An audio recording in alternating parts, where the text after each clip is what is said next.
Hi, my name is Michael Henderson, and I want to welcome you to Psyc Sage, a channel dedicated to helping men heal the fracture between their spirit, their story, and their psychology. Here, we explore the intersections of thought, feeling, healing, and soul work. And in today's video, I want to offer you something sacred, a new way to think about presence. Presence isn't just mindfulness, it's how we meet God, ourselves, and life itself. What if I told you that presence, not perfection or performance, is the closest you will ever come to experiencing the world in the way in which God or the divine experiences it? That presence isn't just mindfulness. Presence is a sacred ground where time touches eternity. Presence is full participation with reality without fleeing into fear, fantasy, or judgment. It is the sacred practice of inhabiting your mind and your soul at once.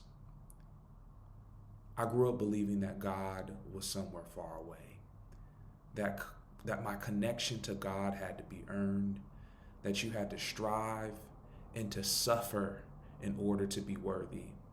But when I encountered the words of C.S. Lewis, a British writer, philosopher, scholar, and lay theologian best known for his works like Chronicles of Narnia, everything shifted. He said, "The present is the only point at which time touches eternity." And he taught that if you want to experience reality, even a glimpse of it the way that God does, you have to be present right here, right now, not trapped in the past and not lost in the future. Here. Think about that for a second. If C.S. Lewis is right, then God isn't distant. God isn't waiting for you on some faraway mountaintop. God is closer than your own skin. God is in this breath, and God is in this moment. Your struggles, your heartbreaks, your fears, your victories, none of it takes God or the divine by surprise. If the present is where time touches eternity, then the full complexity of your life is already accounted for, already understood, already held. And if you think about it, the present moment is that which is most aligned with reality. So how could it be right or wrong as much as it is the truth? This truth woke me up inside. For so long, I thought that I had to clean myself up before God would notice me. But presence taught me this: I don't have to run toward God. I have to stop running away from now. I'm going to say that again. Presence taught me this: I don't have to run towards God. I have to stop running away from now. God is already here. And if I can trust the present moment, even with its unanswered questions and unfinished pieces, then I can meet God where God already is. Presence isn't passive. Presence is active communication.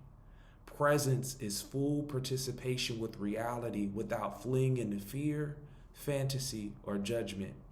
It is the sacred practice of inhabiting your mind, body, and soul at once.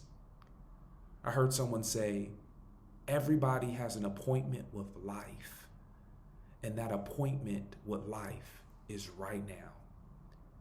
Maybe you've been taught that spirituality isn't for you. Maybe you've been taught that maybe you've been taught that sacredness belongs to somebody cleaner or purer or better. But the truth is, sacredness was never about your performance or your works or your resume. It was always about your willingness to be here. Being present isn't weak. Being present is the fiercest thing that you can do. Being present invites you to walk alongside God without pretending, without performing, and without hiding. Right now, exactly as you are. If this resonates with you, If you're ready to reclaim your own soul, this is the journey we're building here. Psyc Sage exists to help men heal the fracture between their spirit, their story, and their psychology. If you're ready to walk this path, hit the subscribe button, leave a comment, share this with someone who needs it, because presence isn't something you earn, it's something you return to. And today, right now, is a good place to begin as any. Thank you.